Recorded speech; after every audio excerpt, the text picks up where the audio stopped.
Hello folks, shintigercurl here, that dude in the straw hat, bringing you yet another wrestling review. I'm of course joined by my associate and fellow internet superstar, Joe. Say hi, Joe. He's hyped for tonight. And why do you say? Because it's Monday night, and it's time for some Raw. It's the last Raw before Money in the Bank, and possibly the last Raw we'll ever see CM Punk. How's it gonna play out? I got my notes. Let's get started. We of course come out with CM Punk comes out. And of course he has a megaphone in his hand to make sure that no one cuts his mic off. He begins to cut a promo in which I will not say a damn thing about because it is too awesome. Basically, he has all of Boston in the palm of his hand. And he's the damn near face now because he pretty much is breaking all the rules. He said that he's been the most talked about person for the last couple of weeks, and how Vince McMahon wants to sign him back. Lo and behold, John Cena comes out. And of course he gets in his face. I can't really remember much about what John Cena talked about because, well, it's him and with CM Punk. Who's from you gonna remember? Pretty much, long story short, Punk calls out Vince McMahon and says he wants a live contract negotiation. The first in the history of WWE, or professional wrestling as a whole, as I remember.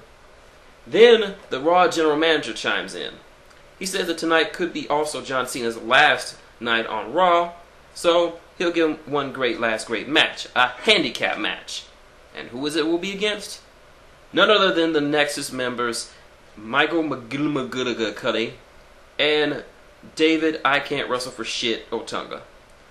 It's a handicap match. Take a guess at who's being handicapped here. This was a standard Cena versus Overcomes the Odds match. Nothing really surprising. Cena wins, of course, with the FU and blah, blah, blah, blah, blah. And people wonder why Cena has so many haters. As soon as the match was announced, I knew Cena was going to win. Like I told one of my fellow posters, I don't hate John Cena. I respect John Cena to hell for his work ethic and what he does for the company. It's just that I just don't like his character. Anyway, next up, Dolph, Vicky, and Drew McIntyre are talking. Well, it first starts off with Dolph and Vicky talking about confronting Vince McMahon about firing both Cena and Punk and making him the new face of WWE. Somehow it devolved into a who can do the best Vince McMahon impression, with Drew McIntyre along for the ride. They're pretty much ripping on Vince until Vince comes up. And he says that he wants that they should have some exercise tonight. So it'll be another handicap match. It'll be them versus the Big Show. And he gets in their face with his bad breath. Next match, Melina versus Kelly Kelly. Who cares? Moving on. Next up, The Miz comes out. Gives a good promo about how he won the Money in the Bank the last year and how he knows what it's like to actually win it. Swagger comes out and says that he too has won it, although no one really remembers his time as champion because he was more of a transitional champion. Evan Bourne comes out and says that he wants to steal the show. Kofi Kingston comes out and says, he cuts a promo that says he doesn't say that he's going to win or anything. He just says that there's a lot of danger involved in this type of match. He even mentions how Edge had to retire because of matches like this.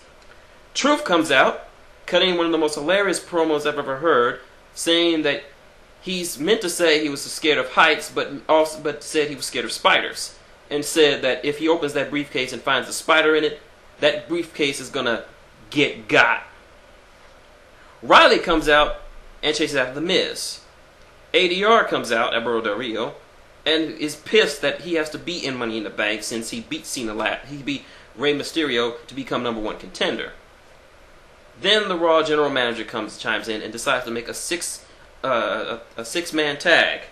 So the next match is Riley, Bourne, and Kofi versus Miz, Swagger, and Truth. Now this is a very good match. All the guys get their time to shine in it, but in the end it's Riley with his implant DDT on Swagger, picking up the win.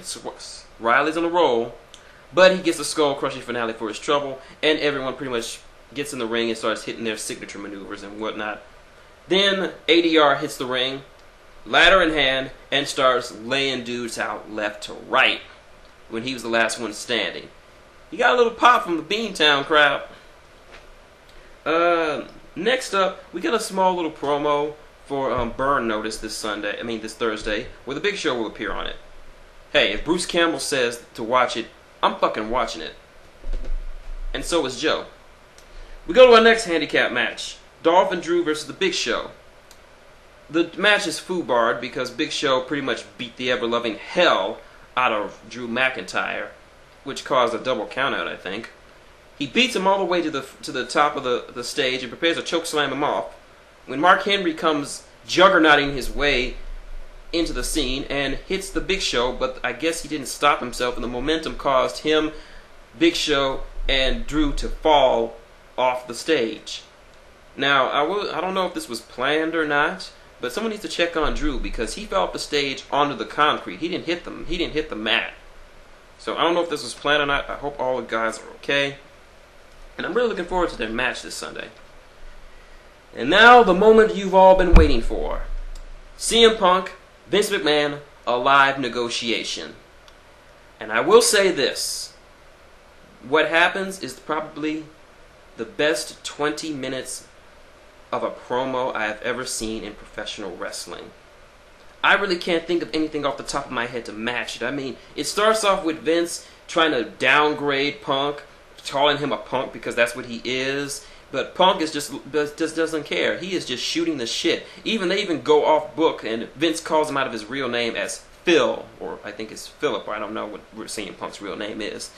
And Punk goes on a list of demands. First, he wants his own private jet. He wants his match at WrestleMania to be the main event and not Dwayne's. That's The Rock for those who don't know.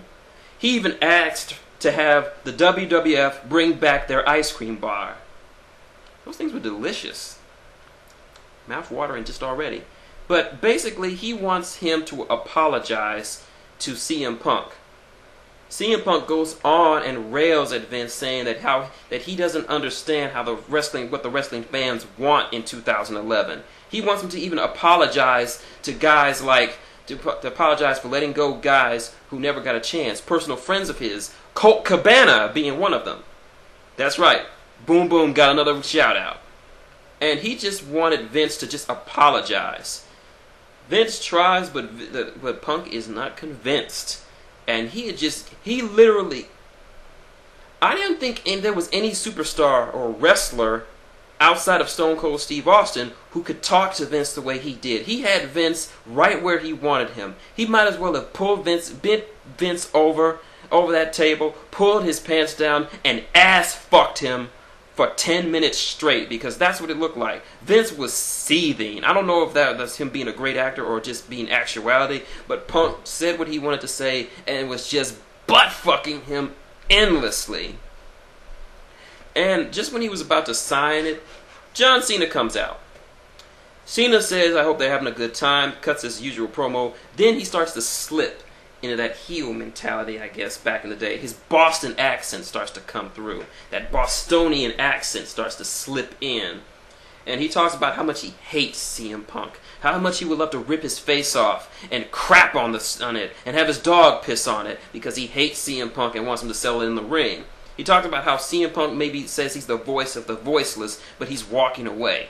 Punk goes on with perhaps the best counter against Cena's self-righteousness. He says that Cena is the underdog. He enjoys being the underdog. Just like the Red Sox enjoy being the underdog. Just like the Bruins enjoy being an underdog. Just like the Celtics enjoy being the underdog. So he calls out what Cena is. Cena is no longer the underdog. He has stopped being the underdog. No matter how much you stack the odds against him, he is not the underdog. He is a dynasty, just like the Bruins, just like the Celtics. He is an institution into himself. You can't. It's like calling the Chicago Bulls underdogs when when after their third title reign with Michael Jordan.